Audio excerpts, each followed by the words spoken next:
Hey guys, magandang gabi po sa ating lahat. Update po tayo kay Expert.tech kasi pag pupunta tayo ngayon dito sa ating app.expert.tech guys, sa graphic interface niya sa desktop, pwede nyo rin namang i-access yan sa inyong mga mobile device. Navigate nyo lang po yung sa...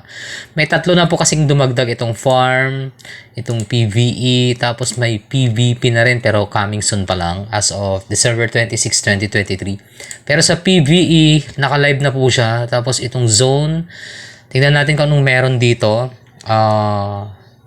Upgrade, pag tinap natin tong upgrade, papunta siya sa level 11 din. Same lang din dun sa navigation niya sa home. Pero itong attack, ito yung bagong features guys.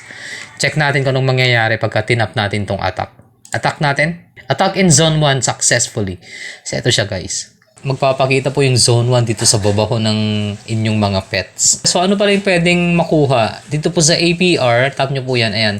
Calculated based on revenue generated within 24 hours from pet upgrades and item sales in the Expert.tech store in the past 24 hours.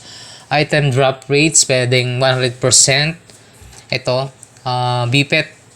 Tapos 40%, 30%, 20% na mga food yata itong mga to, no. Tapos 5% sa mga special drops.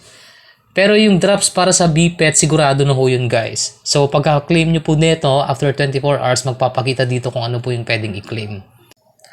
So sa PVE habang ina-attack mo itong kalaban na to, meron ding na-generate na BPET token dito na pwede ring i-claim. Galing, no? So, additional, na naman yan. Additional earnings na naman yan. Okay, tap natin. Zone 2. After ng Zone 1, merong Zone 2 rin. Zone 2 is reserved for pets from level 30 to 60.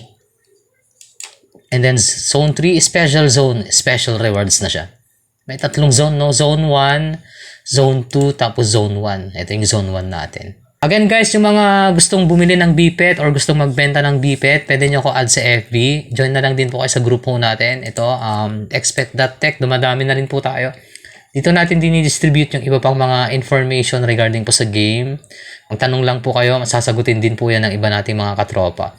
Alright, so the rest guys, sa mga kailangan ng BPET, gusto magbenta ng BPET, pwede nyo po ko kontakin. Rekta po sa GCash po yung transactions po natin.